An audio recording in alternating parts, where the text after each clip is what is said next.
Chapter 6, Lord of the Flies, Beast from Air. There was no light left save that of the stars. When they had understood what made this ghostly noise and Percival was quiet again, Ralph and Simon picked him up unhandedly and carried him to a shelter. Piggy hung about near for all his brave words, and the three bigger boys went together to the next shelter. They lay restlessly and noisily among the dry leaves, watching the patch of stars that was the opening toward the lagoon. Sometimes a little one cried out from the other shelters, and once a big one spoke in the dark. Then they too fell asleep. A sliver of moon rose over the horizon, hardly large enough to make a path of light even when it sat right down on the water. But there were other lights in the sky that moved past, winked, or went out, though not even a faint popping came down from the battle fought at 10 miles height. But a sign came down from the world of grown-ups, though at the time there was no child awake to read it. There was a sudden bright explosion and corkscrew trail across the sky, then darkness again, and stars. There was a speck above the island, a figure dropping swiftly beneath a parachute, a figure that hung with dangling limbs. The changing winds of various altitudes took the figure where they would. Then, 3 miles up, the wind steadied and bore it in a descending curve round the sky and swept it in a great slant across the reef and the lagoon toward the mountain. The figure fell and crumpled among the blue flowers of the mountainside, but now there was a gentle breeze at this height, too, and the parachute flopped and banged and pulled. So the figure, with the feet that dragged behind it, slid up the mountain, yard by yard, puff by puff. The breeze hauled the figure through the blue flowers, over the boulders and red stones, till it lay huddled among the shattered rocks of the mountain top. Here the breeze was fitful and allowed the strings of the parachute to tangle and festoon, and the figure sat, its helmeted head between its knees, held by a complication of lines. When the breeze blew, the lines would strain taut, and some accident of this pull lifted the head and chest upright so that the figure seemed to peer across the brow of the mountain. Then, each time the wind dropped, the lines would slacken and the figure bow forward again, sinking its head between its knees. So as the stars moved across the sky, the figure sat on the mountaintop and bowed and sank and bowed again. In the darkness of early morning, there were noises by a rock a little way down the side of the mountain. The boys rolled out a pile of brushwood and dead leaves, two dim shadows talking sleepily to each other. They were the twins on duty at the fire. In theory, one should have been asleep and one on watch. They could never manage to do things sensibly if that meant acting independently. And since staying awake all night was impossible, they had both gone to sleep. Now they approached the darker smudge that had been the signal fire, yawning, rubbing their eyes, treading their practiced feet. When they reached it, they stopped yawning. The one ran quickly back for brushwood and leaves.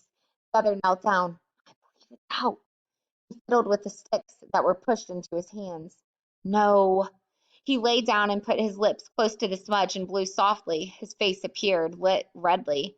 He stopped blowing for a moment. Sam, give us tenderwood. Eric bent down and blew softly again till the patch was bright. Sam poked the piece of tenderwood into the hot spot, then a branch. The glow increased and the branch took fire. Sam piled on more branches. Don't burn the lot, said Eric. You're putting on too much. Let's warm up. We'll only have to fetch more wood. I'm cold. So am I. Besides, it's dark. All right then. Eric squatted back and watched Sam make up the fire. He built a little tent of deadwood and the fire was safely alight. That was near. He'd have been waxy. Huh? For a few moments the twins watched the fire in silence. Then Eric sniggered. Wasn't he waxy about the fire and the pig? Lucky he went for Jack instead of us. Huh? Remember old Waxy at school? Boy, you are driving me slowly insane. The twins shared their identical laughter, then remembered the darkness and other things and glanced around uneasily. The flames busy about the tent drew their eyes back again. Eric watched the scurrying woodlice that were so frantically unable to avoid the flames and thought of the first fire, just down there on the steeper side of the mountain where now was complete darkness. He did not like to remember it and looked away at the mountain top. Warmth radiated now and beat pleasantly on them. Sam amused himself by fitting branches into the fire as closely as possible.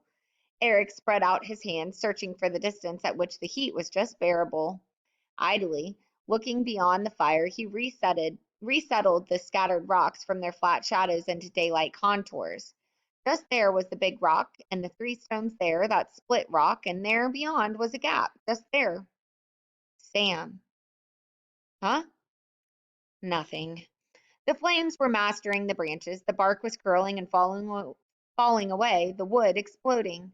The tent fell inwards and flung a wide circle of light over the mountain top. Sam. Huh. Sam! Sam! Sam looked at Eric irritably. The intensity of Eric's gaze made the direction in which he looked terrible, for Sam had his back to it. He scrambled around the fire, squatted by Eric, and looked to see. They became motionless, gripped in each other's arms, four unwinking eyes aimed and two mouths open. Far beneath them, the trees of the forest sighed, then roared. The hair on their foreheads fluttered, and flames blew out sideways from the fire. 15 yards away from them came the plopping noise of fabric blown open. Neither of the boys screamed, but the grip of their arms tightened and their mouths grew peaked. For perhaps 10 seconds they crouched like that while the flailing fire sent smoke and sparks and waves of inconstant light over the top of the mountain. Then, as though they had but one terrified mind between them, they scrambled away over the rocks and fled. Ralph was dreaming. He had fallen asleep after what seemed hours of tossing and turning noisily among the dry leaves. Even the sounds of nightmare from the other shelters no longer reached him, for he was back to where he came from, feeding the ponies with sugar over the garden wall. Then someone was shaking his arm, telling him that it was time for tea. Ralph, wake up!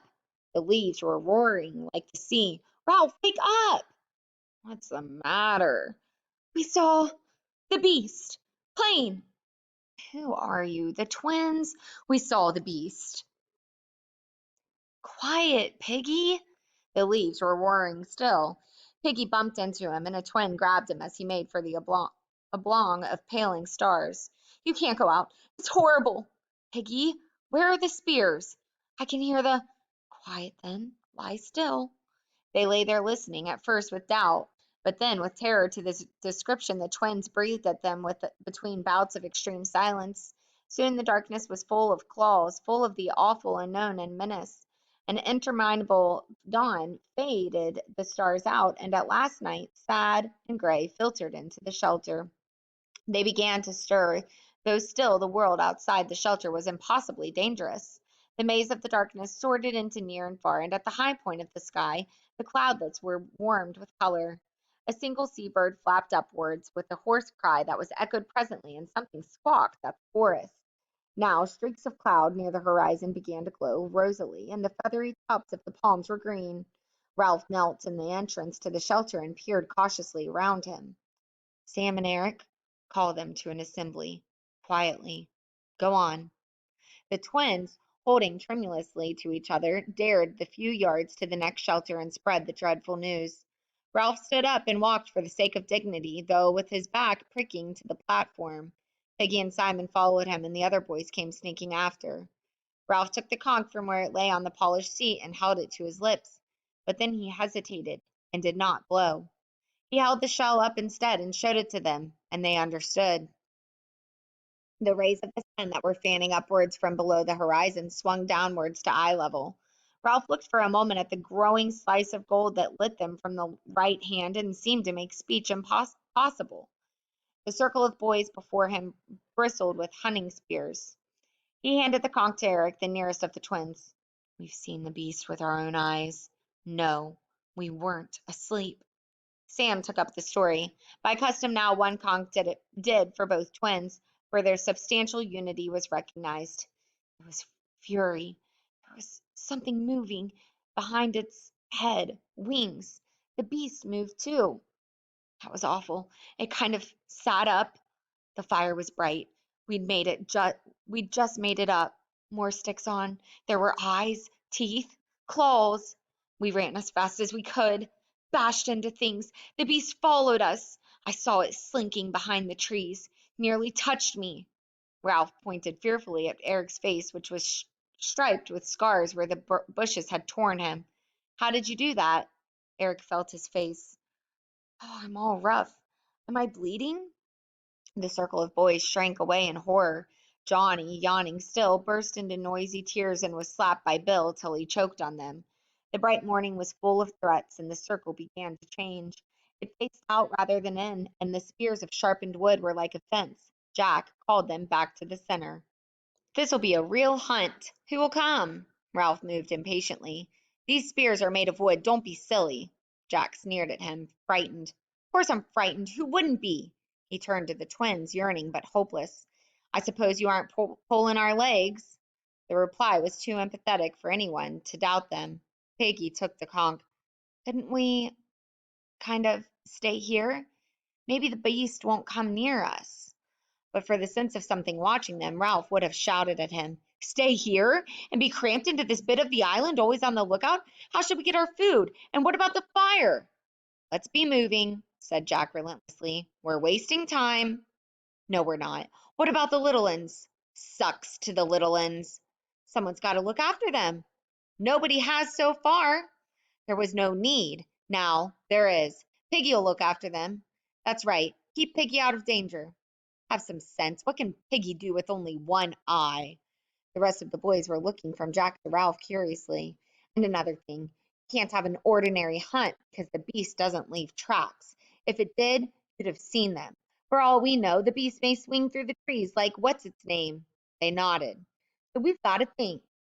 Piggy took off his damaged glasses and cleaned the remaining lens. How about us, Ralph? You haven't got the conch. Here. I mean, how about us? Suppose the beast comes when you're all away. I can't see proper, and if I get scared, Jack broke in contemptuously. You're always scared. I got the conch. Conch, conch, shouted Jack. We don't need the conch anymore. We know who ought to say things. What good did Simon do speaking, or Bill, or Walter? It's time some people knew they've got to keep quiet and leave deciding things to the rest of us. Ralph could no longer ignore his speech. The blood was hot in his cheeks. You haven't got the conch, he said. Sit down. Jack's face went so white that the freckles showed as clear brown flecks. He licked his lips and remained standing. This is a hunter's job. The rest of the boys watched intently. Piggy, finding himself uncomfortably embroiled, slid the conch to Ralph's knees and sat down. The silence grew oppressive, and Piggy held his breath. This is more than a hunter's job, said Ralph at last, because you can't track the beast. You don't want to be rescued? He turned to the assembly. Don't you all want to be rescued? He looked back at Jack. I said before, the fire is the main thing. Now the fire must be out. The old exasperation saved him and gave him the energy to attack. Hasn't anyone got any sense? We've got to relight that fire. You never thought of that, Jack, did you? Or don't any of you want to be rescued? Yes, they wanted to be rescued, there was no doubt about that, and with a violent swing to Ralph's side, the crisis passed. Piggy let out his breath with a gasp, reached for it again, and failed. He lay against a log, his mouth gaping, blue shadows creeping around his lips. Nobody minded him. Now think, Jack. Is there anywhere on the island you haven't been? Unwillingly, Jack answered. There's only... But of course, you remember the tail end part where the rocks are piled up? I've been near there. The rock makes a sort of bridge. There's only one way up, and the thing might live there. All the assembly talked at once. Quiet. All right, that's where we'll look. If the beast isn't there, we'll go up the mountain and look and light the fire. Let's go. We'll eat first, then go.